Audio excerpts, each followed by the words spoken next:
Nawaitu soma godin an adai sunnati yaumi arafah lillahi ta'ala.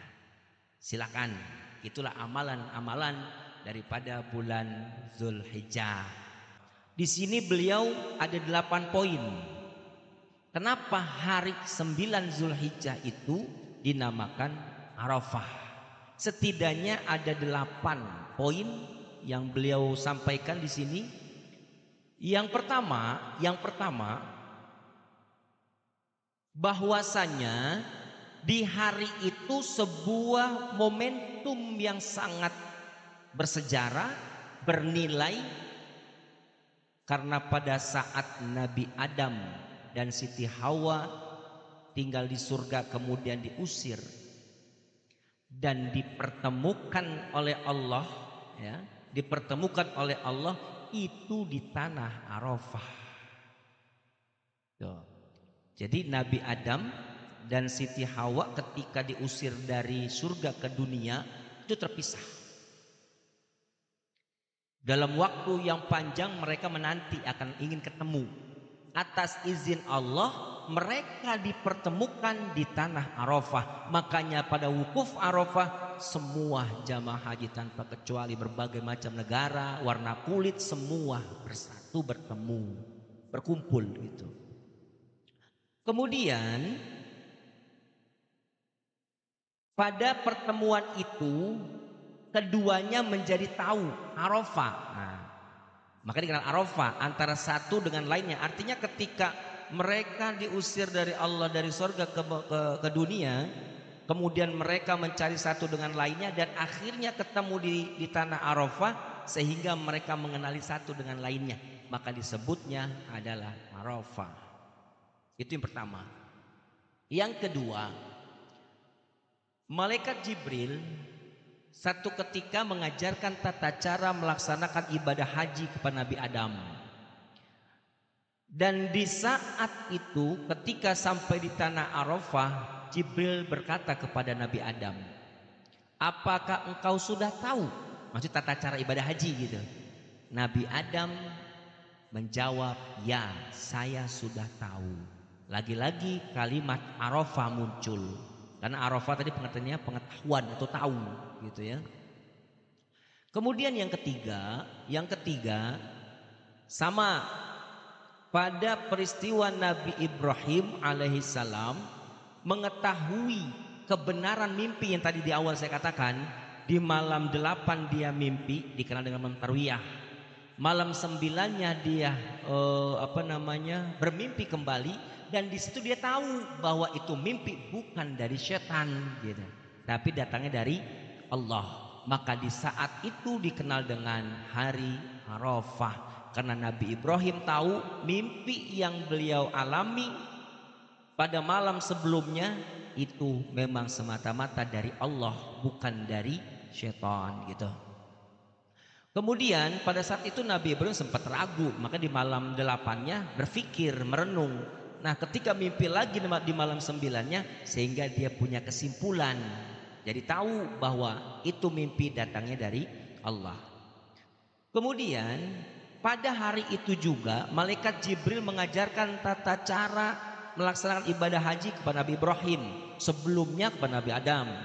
Lagi-lagi malaikat Jibril bertanya kepada Nabi Ibrahim, apakah kau tahu bagaimana tata cara ibadah haji? Kata Nabi Ibrahim menjawab, ya saya tahu. Lagi-lagi pengetahuan atau tahu makna dasar dari Arafah. Nah yang kelima Nabi Ibrahim pergi menuju Syam, meninggalkan putranya yaitu Nabi Ismail beserta istrinya beliau. Siapa istrinya beliau yang ditinggalkan? Ibunda dari Ismail, Siti Hajar, di Mekah saat itu Bu ya. Nabi Ibrahim ke Syam, ditinggalkanlah istri dan putranya di Mekah saat itu. Dan mereka saat itu nggak bertemu beberapa tahun Bu. Kemudian oleh Allah dipertemukan tepat di tanah Arafah. Gitu. Yang keenam masih kembali disebabkan peristiwa mimpi Nabi Ibrahim untuk menyembelih putranya Nabi Ismail alaihissalam sebagaimana telah dijelaskan sebelumnya. Yang ketujuh, ya, karena pada hari itu orang-orang yang sedang melakukan ibadah haji menamainya dengan kata Arafah ketika berhenti di tanah Arafah. Jadi jauh sebelum penamaan ini oleh jamaah haji itu sendiri sudah dikenal zaman Nabi Adam, gitu, bahwa memang tanah itu mutlak disebutnya tanah Arafah sampai sekarang nggak berubah, gitu. Jadi bukannya mengalami, maksudnya dari zaman Nabi Ibrahim terus Nabi Ismail Adam ke Ibrahim ke kita mengalami perubahan, tidak. Tanah Arafah memang sudah dikenal dari semenjak zaman Nabi Allah Adam alaihissalam. Kemudian yang terakhir, karena pada hari itu Allah Subhanahu wa taala memberitahukan ya ta'arrafu, dan memberikan kabar gembira kepada orang-orang yang sedang melaksanakan ibadah haji dengan ampunan atau maghfirah serta rahmat. Jadi memang sudah kita orang-orang yang melaksanakan ibadah haji, di mana ketika dia melakukan wukuf di padang Arafah, tadi di awal saya katakan dosa-dosanya telah diampuni oleh Allah Subhanahu wa taala. Pendapat ini dinukil dalam tafsir Mafatihul Ghaib juz 5 halaman 325. Kemudian Ibu, setelah kita tahu penamaan hari Tarwiyah, penamaan hari Arafah, terus ada apa di balik nama ini? Keutamaannya apa, gitu kan? Kenapa sampai tadi di awal kita udah banyak bicara sebelumnya, begitu dari Tarwiyah itu sendiri berkaitan kepada Nabi Ibrahim, kemudian Arafah, terus malah dari zaman Nabi Adam dan seterusnya. Ada apa di balik dua nama hari ini, Tarwiyah dan Arafah? Baik, ternyata keutamaan ini dinukil oleh Allah sendiri, berfirman Allah sendiri dalam surah Al-Fajr ayat 3. Bismillahirrahmanirrahim. Wasyaf'i wal watsri atau wal watsr, demi yang genap dan yang ganjil. Syekh Abu Hafs Umar bin Ali bin Abdul Ad-Damishki mengutip pendapat Ibnu Abbas bahwa yang dimaksud dengan ayat tadi surah Al-Fajr ayat 3, beliau mengatakan itu dimaksud adalah hari Tarwiyah dan Arafah, sebagaimana pendapat dari Ibnu Abbas. Qala Ibnu Abbas, telah berkata Imam Ibnu Abbas, asy-syaf'i, kalimat tadi di atas surah Al-Fajr ayat 3 tadi, yaumut tarwiyah wa arafah, dalam tafsirnya bahwa yang dimaksud dengan demi yang genap dan yang ganjil tadi, yang genap maksud saya asy-syaf'i tadi, yaitu hari Tarwiyah dan Arafah.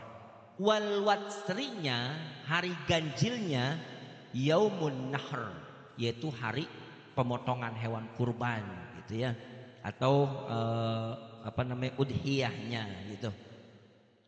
Kemudian Ibu, setelah kita tahu penamaan Tarwiyah, penamaan Arafah, keutamaannya itu sendiri. Apa keutamaannya tadi? Karena Allah sendiri yang ngomong. Kalau udah Allah yang menyatakan, berarti keutamaannya luar biasa. Surah Al-Fajr ayat 3 tadi. Nah kemudian setelah kita tahu penamaan Tarwiyah, Arafah, keutamaan, ternyata ada satu perintah, ya, ada satu perintah di hari Tarwiyah dan di hari Arafah yang kita kenal dengan puasa Tarwiyah dan puasa sunnah Arafah.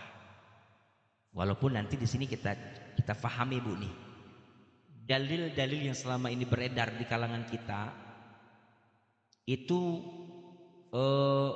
bisa dikatakan terputus hadisnya, tapi ada hadis pendukung. Jangan sampai, maaf ini, Tarwiyah itu nggak ada dalil, nggak ada hadisnya, nggak boleh dikerjakan.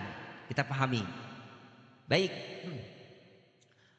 ada satu hadis riwayat Abu Syekh Al-Isfahani dan Ibnu Najjar.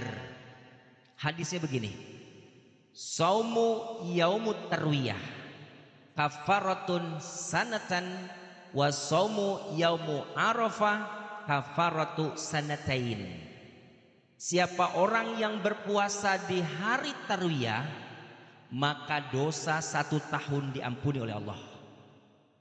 Dan siapa orang yang berpuasa di hari Arafah, maka Arafah ini sebagai kafarat, penebus dosa-dosa kita 2 tahun. Itu hadisnya. Nah, ternyata hadis ini ditemukan hadis ini ada permasalahan. Permasalahannya apa? Perawi dari hadis ini yaitu Abu Syekh Al-Isfahani dan Ibnu Najjar itu bermasalah, entah terputus sanadnya gitu ya. Jadi dalil ini tidak bisa kita jadikan dalil orang yang puasa tarwiyah dapat pahala, dosanya diampuni tahun ini, 1 tahun maksudnya. Puasa Arafahnya dosa 2 tahun tahun lalu dan 1 tahun ke depan itu diampuni oleh Allah. Itu tidak bisa dijadikan hujah karena hadis ini bermasalah. Tapi belum selesai, biar kita juga tahu dasar gitu ya. Nah, hadis ini ada korelasi, Bu. Ada hubungan erat dengan hadis keutamaan 10 hari di awal Zulhijjah. Dan hadis ini sahih. Saya ulangi. Hadis tadi kan terputus, nggak bisa dijadikan hujah, ya. Berarti kalau orang melakukan tarwiyah Arafah, puasa sunnah maksudnya, wah nggak ada dalilnya. Berdasarkan keterangan tadi, gitu. Tapi ada satu dalil yang memiliki korelasi yang erat sekali, hubungan yang erat sekali, yang membahas tentang keutamaan amaliyah dari tanggal 1 sampai 10 Zulhijjah. Di antaranya 8 Zulhijjah kita kenal tarwiyah, 9 Zulhijjah kita kenal Arafah. Berarti termasuk di dalamnya. Hadis ini adalah sebuah hadis yang diriwayatkan Ibnu Abbas dalam Sunan At-Tirmizi sahih hadis ini. Apa hadisnya? Qala Rasulullah SAW, ma min ayyamil amal salih fihinna ahabba ilallah min hazal ayyamul ashra. Rasulullah bersabda, tidak ada hari lain yang disukai Allah untuk diisi dengan ibadah sebagaimana kesukaannya pada 10 hari ini, nunjuk di bulan Zulhijjah. Jadi di bulan Zulhijjah tanggal 1 sampai tanggal 10, kebaikan-kebaikan amal yang kita lakukan itu disukai oleh Allah. Termasuk puasa sunnah, tarwiyah dan Arafah. Bisa dipaham, Bu, ya? Iya. Kemudian hadis lain juga memperkuat, Bu, anjuran amal soleh pada 10 hari pertama daripada bulan Zulhijjah. Hadis ini diriwayatkan oleh Imam Bukhari. Kata beliau yang Ani bin Abbas marfu'an, ma min ayyamin amal solih ahabbu ilallah fihinna min hazal ayyam, yakni asyara Zulhijjah. Qalu wa jihad fisabilillah. Nah, walal jihad fisabilillah illa rajulan kharaja bi nafsihi wa malah summa lam yarji'u min zalika bisyai, yang artinya dari Ibnu Abbas dengan kualitas hadis marfu, derajatnya tinggi, Bu. Tidak ada hari-hari di mana amal soleh lebih disukai Allah pada hari itu daripada hari-hari ini, maksudnya 10 hari Zulhijjah gitu. Kemudian para sahabat bertanya, bukan pula jihad ya Rasulullah? Maksudnya termasuk jihad ya Rasulullah gitu. Rasul menjawab, tidak pula jihad dengan Allah kecuali seorang lelaki yang keluar membawa diri dan hartanya, kemudian ia pulang tanpa membawa apa-apa lagi. Keutamaan puasa Arafah. Puasa Arafah adalah puasa sunnah yang dilakukan pada hari Arafah tanggal 9 Zulhijjah. Puasa ini sangat dianjurkan bagi orang-orang yang tidak menjalankan ibadah haji gitu. Kemudian dalam tulisan Khairul Anam yang berjudul Puasa Tarwiyah dan Arafah dijelaskan bahwa teknis pelaksanaan puasa sunnah Arafah sama dengan puasa sunnah yang lain gitu. Adapun keutamaan puasa ini, tadi kan saya bilang, siapa orang yang puasa di hari Tarwiyah sebagai penebus dosa 1 tahun. yang melaksanakan puasa Arafah sebagai penebus dosa 2 tahun. Ternyata di sini ada sebuah hadis dari riwayat Abu Qatadah, dan ini sahih, hadis riwayat Muslim tapi bersumber dari Abu Qatadah. Saumu yaumu Arafah yakfiru sanatain madiyah wa mustaqbilah, wa saumu yaumu Asyura yakfuru sanati madiyah. Puasa hari Arafah dapat menghapuskan dosa 2 tahun yang lepas dan yang akan datang. Dan puasa Asyura tanggal 10 Muharramnya, bukan 10 Zulhijjah. 10 Zulhijjah mah haram karena adalah Idul Adha gitu ya, menghapuskan dosa setahun yang lepas. Makanya di sini ada yang mengatakan tarwiyahnya enggak utama, karena hadis ini menjelaskan adalah Arafahnya. Bisa dipaham Bu ya? Tarwiyahnya itu berdasarkan hadis yang pertama saya katakan tadi adalah bermasalah gitu ya. Maka umat Islam memberikan satu keputusan umumnya melaksanakan puasa Arafahnya. Tapi berdasarkan hadis sebelumnya, termasuk tanggal 8 Zulhijjah adalah 10 hari pertama bulan Zulhijjah yang juga Allah cintai, Allah sukai ibadah itu. Jadi keduanya boleh dilaksanakan. Gitu Bu. Cukup jelas ya? Jadi yang tanggal 8-nya monggo. Sama 9 berarti. Ustaz, saya mah tanggal 9-nya aja silakan. Ya, silakan gitu. Jadi nggak usah jadi masalah karena ada titik di mana ini hadis ini ketemu gitu ya.